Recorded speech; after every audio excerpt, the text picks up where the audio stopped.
He's coming soon.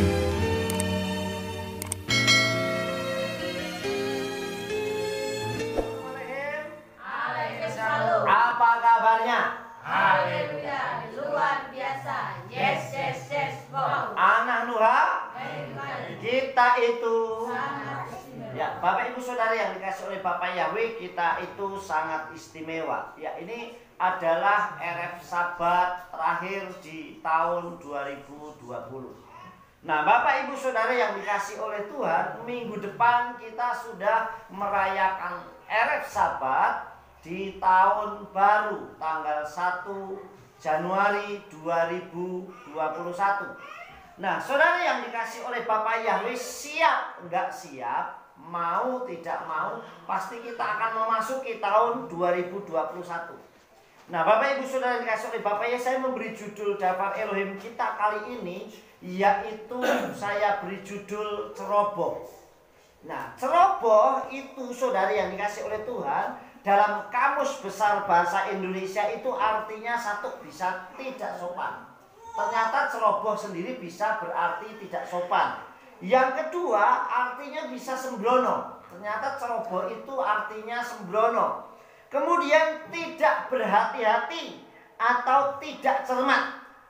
Tidak dipikirkan baik-baik. Sehingga orang yang ceroboh itu adalah orang yang tidak berhati-hati, orang yang tidak sopan, orang yang sembrono, orang yang tidak cermat. Ini adalah orang yang ceroboh. Nah, saudara yang dikasih oleh Tuhan, mari kita menyongsong dan siap memasuki tahun 2021 ini dengan perilaku yang tidak ceroboh. Artinya dengan perilaku yang sopan. Kita masuk dengan perilaku yang sopan. Kita masuk dengan perilaku yang tidak sembrono. Kita masuk dengan perilaku yang berhati-hati dalam menjalani kehidupan. Masuk di 2021 dengan perilaku yang cermat. Bahkan kita akan memikirkan baik-baik untuk kedepannya. Apa yang harus saya lakukan, saya kerjakan. Bapak Yahweh merancangkan segala sesuatu dalam kehidupan kita itu yang baik. Bahwa dia menjanjikan segala sesuatu itu pasti buat umatnya yang terbaik, saudara. Oleh sebab itu mari kita belajar untuk tidak ceroboh. Nah, saudara yang dikasih oleh Bapak Yahweh, orang yang ceroboh itu banyak hal. Tadi saya beri contoh, orang yang tidak cermat, artinya tidak teliti, itu bisa saja orang yang ceroboh itu gampang membawa sesuatu dan tertinggal. Sehingga kalau orang ceroboh itu mau pergi sudah buru-buru, kemerungsung, sampai di jalan sudah di tengah perjalanan ada yang ketinggalan. Ini ceroboh, saudara. Kenapa? Karena tidak mempersiapkan diri dengan baik. Kemudian orang yang ceroboh itu bisa berakibat membuat orang luka. Contoh, kita dengan ngomong sembarangan. Nah, mungkin kita bisa saja maksudnya bercanda, saudara, tetapi dampaknya kepada orang lain, sehingga orang bisa merasa tersinggung dan membuat luka hati, dan akibat luka hati itu menjadi dosa. Dan kalau dosa itu tidak terselesaikan, dampaknya kepada diri kita dan kepahitan, saudara. Saudara yang dikasih oleh Bapak Yahweh. Kemudian kecerobohan juga bisa menyebabkan kecelakaan. Kalau orang tidak berhati-hati ceroboh, misalnya kita naik motor dengan ugal-ugalan, terus tidak sopan di jalan, juga kita perjalanannya ngebut atau ngawur, saudara, itu bisa membuat celaka. Dan celaka itu bukan hanya kita, saudara, tetapi bisa orang lain yang berdampak pula. Ada orang yang naik motor dengan ceroboh sehingga menjadi kecelakaan, bisa saja bukan orang itu saja yang celaka, tetapi orang yang lain juga bisa berakibat celaka. Jadi kecerobohan itu justru bukan mendatangkan hal yang baik, tetapi justru mendatangkan hal yang kurang baik, saudara. Saudara yang dikasih oleh Bapak Yahweh, ceroboh pernah dialami dan dilakukan oleh Raja Saul. Kita akan baca terlebih dahulu di dalam kitab 1 Samuel. Kita akan baca dahulu di dalam kitab 1 Samuel pasalnya yang ke-13. Ayatnya yang ke-8 sampai 14. Saya bacakan, saudara menyimak dengan baik. Dan dia menunggu selama 7 hari menurut waktu yang telah diatur bersama Samuel. Namun Samuel tak kunjung datang ke Gilgal, dan rakyat telah tercerai-berai darinya.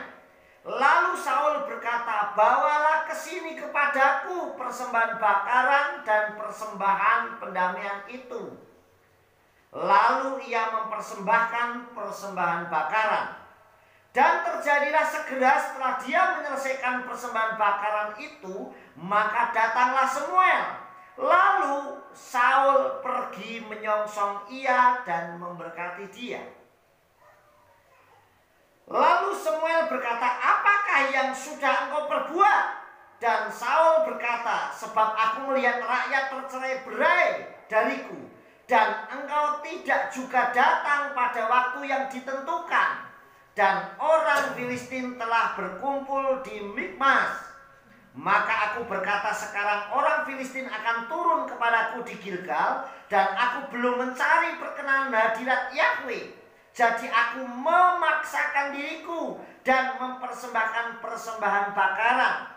Lalu Samuel berkata kepada Saul, "Engkau telah berlaku bodoh, bahwa engkau sudah tidak memelihara perintah Yahweh Elohimmu yang telah Dia perintahkan kepadamu. Sebab sedianya Yahweh akan mengokohkan kerajaanmu atas Israel sampai selamanya. Namun sekarang kerajaanmu tidak akan bertahan. Yahweh telah memilih baginya seorang yang sesuai dengan hatinya, dan Yahweh telah menetapkan dia sebagai pemimpin atas umatnya. Sebab engkau tidak memelihara apa yang Yahweh telah perintahkan kepadamu." Amin. Nah, Bapak Ibu Saudara yang dikasihi oleh Tuhan, di sini kita membaca sebuah kisah, yaitu Raja Saul yang mengambil alih tugas imam, saudara. Saudara yang dikasihi oleh Tuhan, mungkin wajar dong, ya wajar dong Pak, saya kan sudah nunggu lama, dan yang janjian dengan saya orangnya nggak datang, sehingga ya sudah saya kerjakan saja sendiri. Saudara yang dikasihi oleh Tuhan, di sini ada beberapa hal. Yang pertama, kenapa kok sampai Saul itu ceroboh, saudara? Apa kecerobohannya Saul? Yang pertama kecerobohannya Saul, saudara yang dikasihi oleh Tuhan, yaitu tidak sabar. Ternyata orang yang suka kemrungsung, orang yang gerusa-gerusu, orang yang ceroboh itu memang tidak mendatangkan hal yang baik. Kalau buru-buru bisa saja ada yang tertinggal, sehingga tidak teliti. Kita sudah persiapkan baik ini, tapi karena buru-buru, saudara, sehingga ada yang tertinggal. Saya yakin saudara pernah melihat film tentang Natal. Ya, saya tidak berbicara Natal, tapi pernah nonton film Natal yang pemainnya Kelvin, anak kecil. Pernah ya? Yang waktu orang tuanya mau berlibur ke Paris, karena semuanya buru-buru, saudara. Ini sebuah film, saudara. Akhirnya ketinggalan satu orang. Siapa? Kelvin ketinggalan, saudara. Sehingga orangnya sudah sampai sana. Kalau yang ketinggalan itu HP masih mending, ketinggalan jam masih mending. Lah yang ketinggalan manusia atau orang, saudara. Ini kan benar-benar sangat ceroboh dan teledor. Apa nggak di absen, apa nggak ditinggal, apa nggak dihitung. Makanya kalau kita naik pesawat itu pasti nanti saat habis transit atau apa, itu ada petugas yang menghitung. Biasanya pramugari dia akan hitung jumlahnya penumpang sudah pas apa belum, sesuai apa tidak, supaya apa? Tidak ketinggalan, saudara. Nah, saudara, ini yang pertama adalah Raja Saul ini, saudara yang dikasih itu, tidak sabar. Ternyata orang kalau nggak sabar itu dampaknya justru bahaya. Lihat, perhatikan ayat 9. Lalu Saul berkata, "Bawalah ke sini kepadaku persembahan bakaran dan persembahan pendamaian itu." Lalu ia mempersembahkan persembahan bakaran itu. Saudara, kira-kira persembahan bakaran itu untuk siapa, saudara? Untuk siapa? Untuk Bapak Yahweh. Berarti yang menerima persembahan bakaran harusnya Bapak Yahweh. Nah, kalau Bapak Yahweh saja tidak berkenan, kita mau memaksakan diri kayak apapun ya gak diterima, saudara. Inilah salah satunya karena tidak sabarnya Saul. Kemudian yang kedua, saudara yang dikasih oleh Tuhan, selain ketidaksabaran Saul, Saul memaksakan diri. Nah, orang yang suka memaksa itu ternyata juga nggak bagus. Kita lihat, saudara yang dikasih oleh Tuhan, ayat yang ke-12. Maka aku berkata, sekarang orang Filistin akan turun, ya, kepadaku di Gilgal, dan aku belum mencari perkenan hadirat Yahweh. Jadi aku memaksakan diriku. Jadi memaksa. Artinya memaksakan diri untuk mencari hadirat Yahweh berarti dia memaksa Tuhan Yahweh turun tangan. Kadang kita sendiri dipaksa saja sudah nggak enak, betul nggak? Ayo, ada yang mau dipaksa? Saya yakin tidak sesuai dengan hatinya dipaksa itu nggak nyaman. Ini maksa Tuhan, artinya memaksa Bapak Yahweh berarti ngatur Bapak Yahweh. Saudara, kita jangan pernah memaksa atau mengatur Tuhan. Dikatakan ayat ini, saudara, dikatakan, saudara, jadi aku memaksakan diriku untuk mempersembahkan persembahan bakaran. Memang dipikir Bapak Yahweh mau disuap, saudara. Memang dipikir Tuhan mau disuap. Ini artinya memaksakan diri, saudara. Jadi Raja Saul, dua kesalahan yang dia lakukan, yaitu tidak sabar menanti Samuel.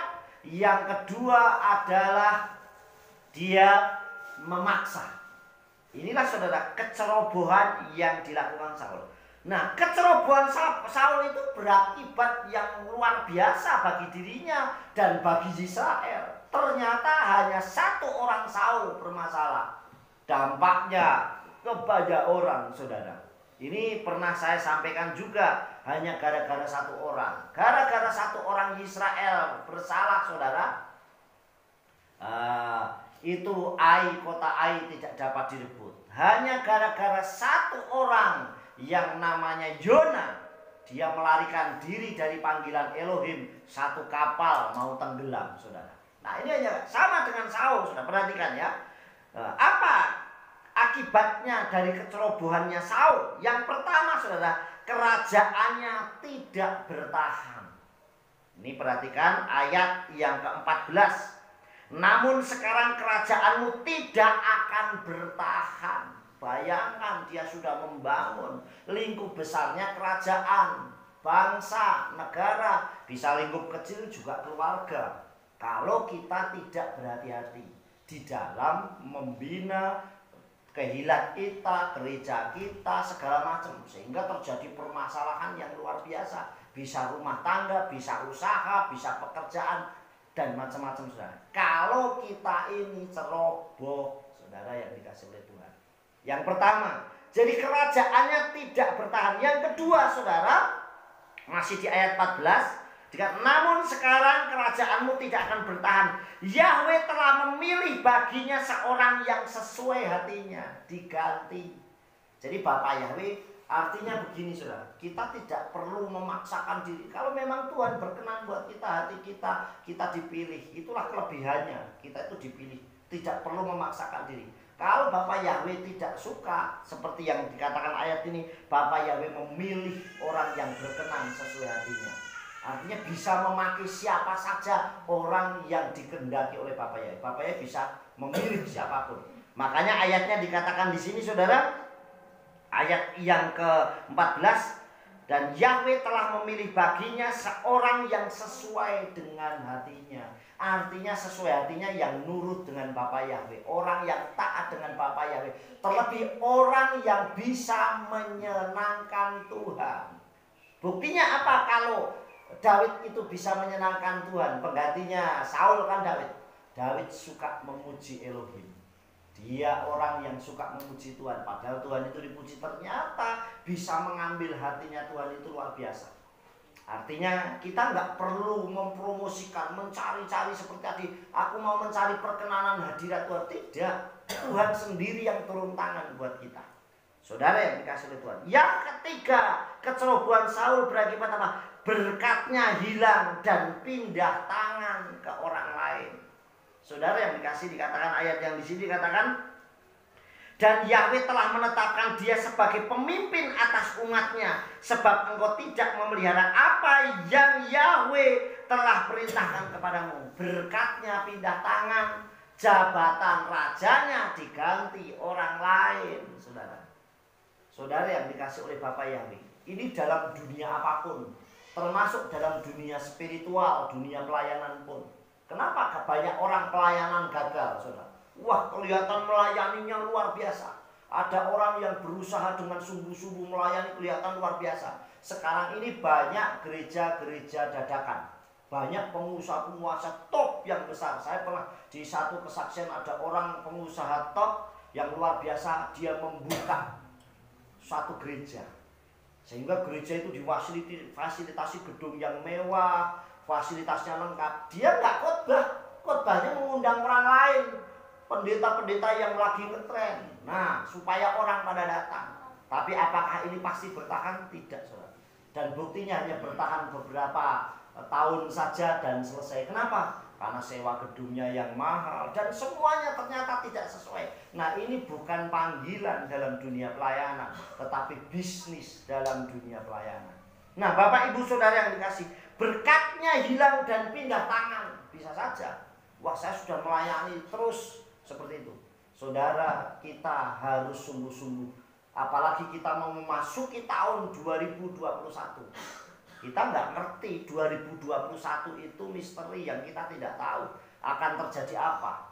Saudara, saya yakin sama dengan tahun lalu. Kita memasuki 2020, kita sudah profetik. Saya membayangkan nanti begini. Saya punya iman bahwa luar biasa nanti tahun itu. Ternyata 2020 seluruh dunia diguncang pandemi. Betul nggak? Dampak nggak? Semuanya berdampak. Pengusaha berdampak, pegawai berdampak, bahkan sekolah sampai hari ini berdampak. Sekolah masih ada yang masuk, ada yang tidak, masih yang online. Apakah kalau online itu terus bebas? Tidak. Harus beli kuota. Betul nggak? Biayanya semakin banyak. Terus sekolahnya bayar nggak? Nah, tetap bayar, saudara. Tapi sekolah yang bayar, beli kuota, saudara. Banyak hal, saudara yang dikasih. Kenapa? Karena sekolah juga butuh operasional. Betul nggak, saudara? Belum dampak ini baru sekolah, studi. Pegawai ya sama, saudara. Pegawai harus di rumah. Kemudian ada lagi hal pelayanan berdampak nggak? Berdampak karena pelayanan harus online. Biasanya ibadah ketemu tidak. Yang tadinya ono persembahan terus nggak ada persembahan. Betul nggak? Padahal gereja harus berjalan terus. Semuanya berdampak, saudara dikasih oleh Tuhan. Tetapi sekali lagi kalau kita mengikuti aturan Tuhan, satu, harus bersabar. Saya yakin bahwa apapun ini akan berlalu selama kita melekat sama Elohim. Amin. Yang kedua, kita ini tidak memaksa Tuhan. Biarkan kehendak Elohim yang jadi dalam diri kita. Amin. Makanya kalau berdoa sampai Yeshua mengajarkan apa? Jikalau engkau berdoa, tafu malakuteka yase retsoneka. Datanglah kerajaanmu, terjadilah kehendakmu. Jadi yang terjadi itu bukan kehendaknya kita, tetapi kehendaknya Tuhan. Dulu kita sudah merancang, ternyata di 2020 mulai bulan Maret terjadi pandemi yang luar biasa. Saudara yang dikasih, dan ini terus sampai hari ini, bahkan liburan tahun baru, Natal tahun baru yang sekarang ini dampaknya lebih luar biasa. Orang mau pergi jauh harus pakai antigen, betul nggak? Ya. Tes, bukan rapid lagi saudara, antigen. Biayanya jauh lebih mahal. Setiap tol ditunggu, dijaga, harus tes. Ya memang baik tujuannya, saudara. Saya kemarin sudah sempat nanya ke klinik. Ternyata kalau swasta satu orang kena 500.000. Nah, ini kalau mau pergi satu orang nih baru 500.000. Lalu keluarganya ada 6 orang. Apa nggak 3 juta? Betul nggak, saudara? Ternyata biayanya sangat mahal. Kalau negeri memang murah, cuma 280. 280 pun kalau 6 orang ya banyak juga, saudara. Betul nggak? Situasinya sedang belum kos untuk pengeluaran kemana-mana. Saudara yang dikasih, kalau dulu kita mau pergi tinggal melenggang, saudara. Semuanya berdampak, saudara. Oleh sebab itu biarkan enggak, justru kita ada, kita dengan online seperti ini jauh. Ternyata saya malah takjub sama Bapak Yahweh. Kenapa? Ternyata begitu ibadahnya online, sekalipun yang datang bertemu sedikit, tetapi yang online menjangkaunya jauh lebih banyak. Amin. Dari Bali bisa ikut, dari Papua bisa ikut, dari Kalimantan bisa ikut, dari Australia bisa ikut, dari India, dari Malaysia. Ternyata banyak yang ikut, bahkan luar negeri banyak yang ikut. Ternyata tidak ada yang satu kebetulan. Amin. Ternyata bukan hal yang sia-sia, saudara. Nah, Bapak Ibu Saudara yang dikasih oleh Tuhan, oleh sebab itu saudara, akibat kecerobohan Saul hilanglah semuanya itu. Yang pertama tadi sudah saya sampaikan, kerajaannya tidak bertahan. Artinya kerajaannya tetap di Israel, tapi pemimpinnya lain. Saul tidak menjadi pemimpin lagi. Yang kedua, Abah Yahweh menetapkan orang lain.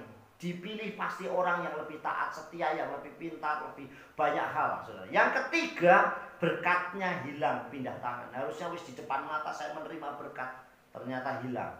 Kemudian saudara kasih Tuhan, yang terakhir, sikap hati yang harus kita lakukan sebagai umat Elohim. Apa yang harus kita lakukan? Apalagi kita akan memasuki tahun yang kita tidak tahu. Jangankan tahun depan, besok saja kita nggak ngerti apa yang akan terjadi. Betul nggak saudara? Ada orang yang lagi enjoy asik-asik, ternyata Yesua datang dipanggil. Kita udah nggak tahu, saudara dikasih oleh Tuhan. Saudara yang dikasih oleh Bapak. Yang pertama yang harus kita lakukan, sikap hati yang harus dilakukan oleh umat Elohim. Yang pertama lah memelihara perintah Abah Yahweh dan lakukan. Jadi pelihara perintah Bapak Yahweh. Di dalam kitab 1 Timotius pasal 4 ayat 16 dikatakan demikian, saudara. Awasilah dirimu dan awasilah ajaranmu. Bertekunlah dalam semuanya itu, karena dengan demikian engkau menyelamatkan dirimu dan juga orang yang mendengar tentang engkau. Sekali lagi coba simak baik-baik ini di dalam 1 Timotius 4. Awasilah dirimu dan awasilah ajaranmu. Yang disuruh ngawasin apa? Diri kita. Supaya apa? Tidak ceroboh. Dan awasi ajaran kita, benar gak ajaran kita ini? Kita sudah ngajar ini, benar gak?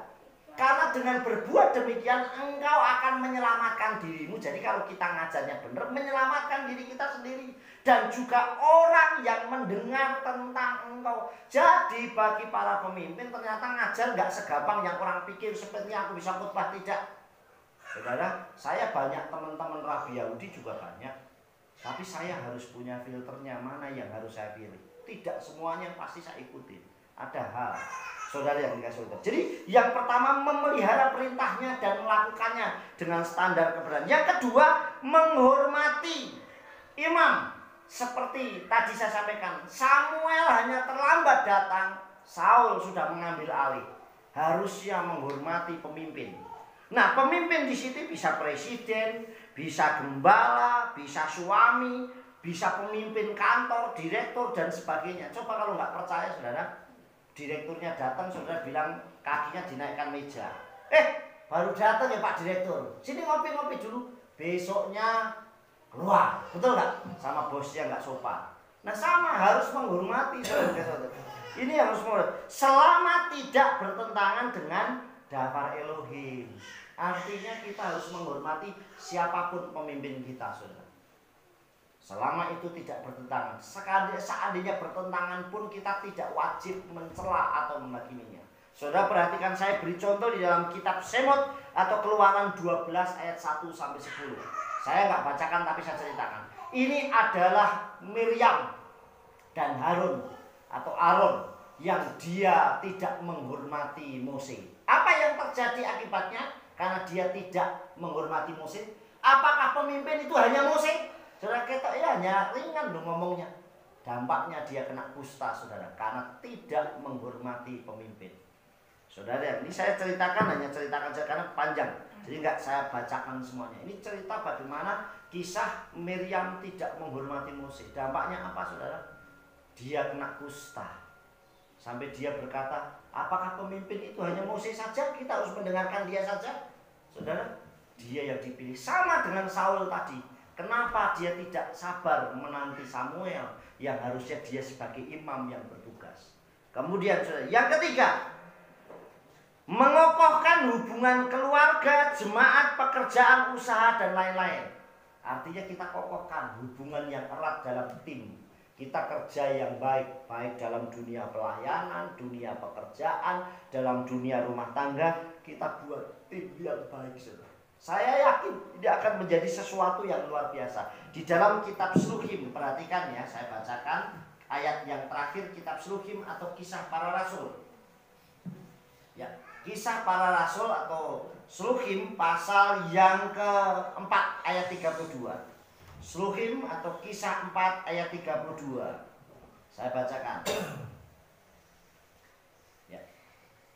Dan sejumlah orang yang telah percaya itu sehati dan sejiwa, dan tidak seorang pun mengatakan bahwa sesuatu yang menjadi miliknya adalah kepunyaannya sendiri, tetapi segala sesuatu adalah milik mereka bersama. Artinya ini bukan, wah ini punyamu ya, punyaku enggak, tapi mereka bisa saling menghormati dan menjaga.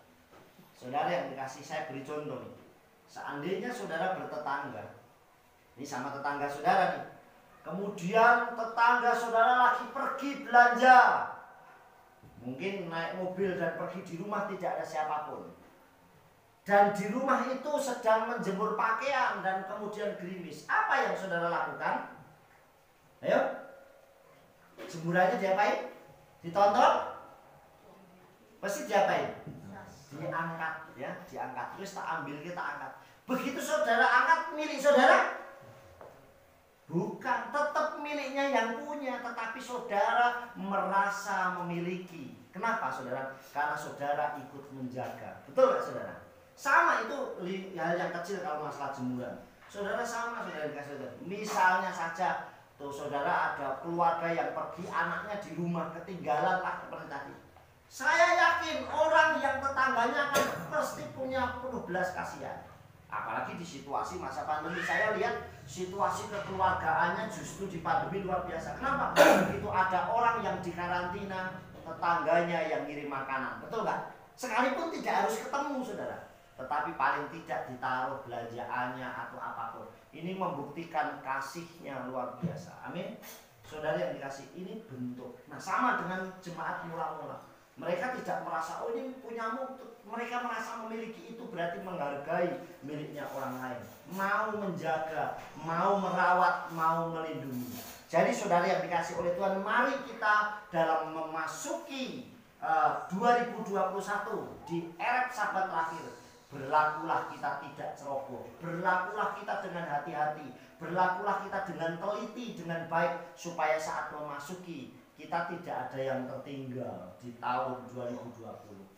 Nah, berkatnya tertinggal di 2020, 2021 kita susah. Maka berkat itu biar mengikut terus sampai 2021.